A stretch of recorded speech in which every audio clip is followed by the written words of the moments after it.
one of NASCAR's longest race, the crown jewel of motorsports, the best weekend ever, had a lot of curveballs thrown at it, from rain to just craziness, but the Coca-Cola 600 did deliver a day after, and let me tell you, it was an amazing race with full of storylines that we have plenty to talk about after the intro.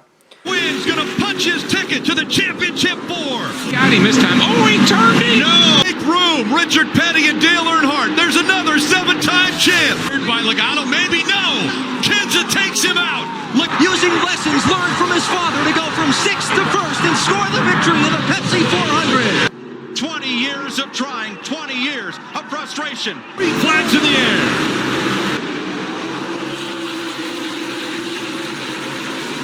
Hello everyone and welcome back to another video. Good evening everybody, because happy Monday, and for Memorial Day, I want to just put it out right away to anyone who has lost a life, served in the military, is affected by all of that.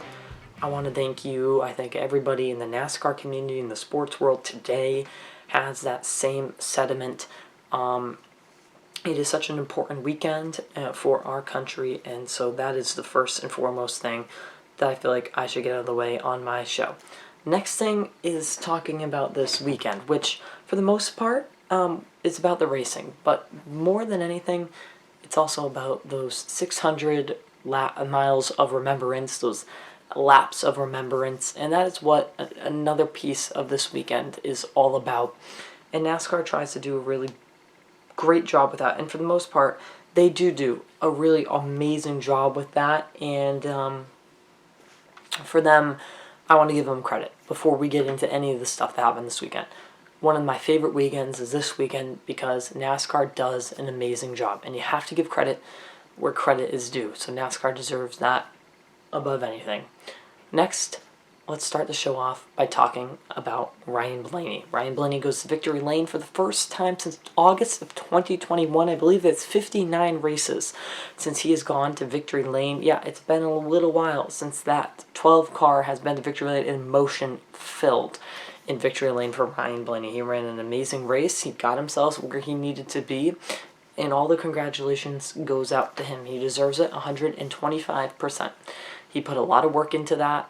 He has came so close so many times, but has not been able to go all the way. Like, I mean, very, very close many times, and has been unable to do it. So, big congratulations to Ryan Blaney and his entire team on getting that done. It makes Roger Penske win the Indy 500 and the Coke 600 for the first time in his history as an owner of Team Penske. And for Ryan Blaney, he should be very proud of himself. He had a very fast car today, but you can tell that it begins to wear on drivers when they don't go and they don't perform. And we've been talking about how he has had such a tough time, a tough go of it lately, and he finally is able to prevail. He's finally able to go to victory lane, and that deserves a lot of credit. Congratulations to him. Congratulations to his team. Above all, they deserve all of that. And I mean, you think we would have more to talk about. He snapped a really huge streak, a huge losing streak he snapped, and he deserves all the praise that a team can get. That was a big deal for Ryan Blaney, and it begins another conversation. So now that monkey's off of his back, he's had plenty of speed this season. Does he go forward and win championships and more things? The more things start to come his way, and I think you might start to see more things for Ryan Blaney that are positive. The other thing I want to touch on briefly before I get into what I think everyone wants to talk about, Bubba Wallace versus Eric Almirola. There's a video surfacing of those two on social media, and the Fox broadcast showed it.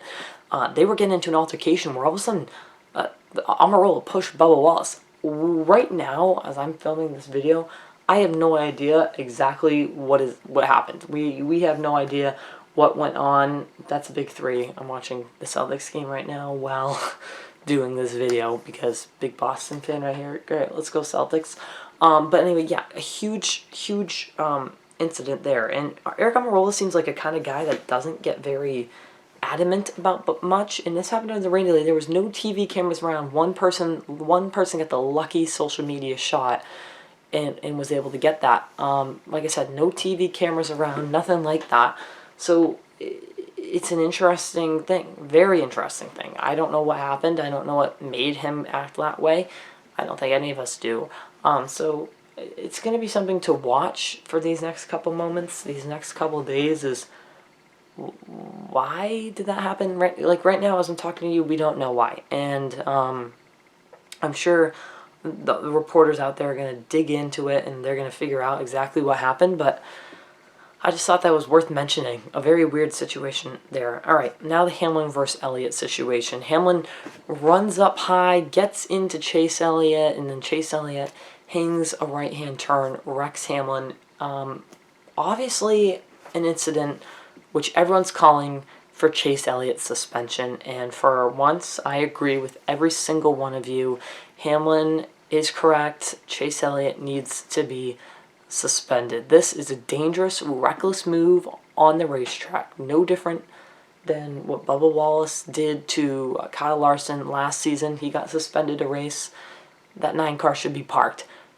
No matter what Hamlin did, which I don't think he did very much. We're not racing at a short track. We're racing at a high-speed, mile-and-a-half track. We're running into someone and putting them into the outside wall is a big no. You don't do that. That's just not something that you do.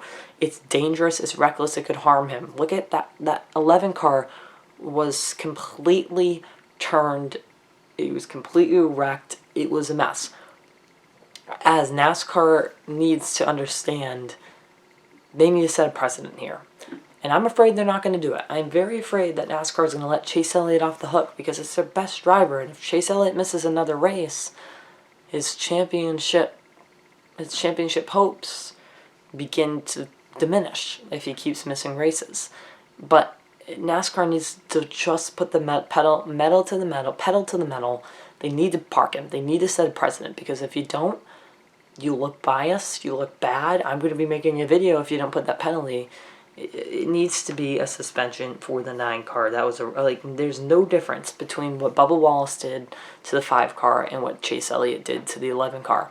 Reckless, no matter what you feel, no matter if you feel retaliation should be there, it was awful. An awful, awful move that should be penalized, no doubt about it. Hamlin was right, and Hamlin put out stats on his Twitter page of, look at these stats, and it obviously shows that the 9 car ran right into the 11 car. There was talk that maybe Keselowski made contact.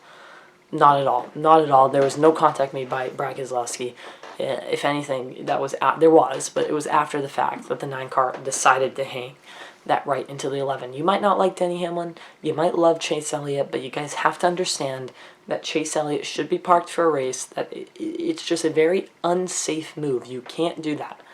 You are using your car as a weapon in that point. And there shouldn't, I don't see where the revenge is on Denny Hamlin. Okay, sure. People run into people all the time. It happens all the time. You might be angry about that, but it's a part of racing. It's a part of NASCAR. You're going to get run up into. You need to suck it up and deal with it. So that's my thoughts on that. Let's take a look at the finishing results and go over how people did today. Ryan Blaney, because it was an up and down day, as 600 miles will be. There's so much to talk about. Ryan Blaney finished first in today's race. Congratulations to him, snapping that 59 race losing streak. Then William Byron, he finished second today. He had a really fast car. He got off a pit road first 6 out of 12 times. Had an amazing day in the pits. Truex had a really fast car today. Unable to get to the lead, really, but was up in that top 3, top 5 all day long. Wallace ends up finishing 4th today. Bubba, again, a roller coaster of a day, but ends up getting that top 5. Good job for him. He's having a lot of good runs lately. Tyler Reddick finishes 5th in today's race. Another solid run for that 45. That Jordan Blue, that Carolina Blue, running up in the front today. Really, really amazing job. And then it's Kyle Busch in 6th.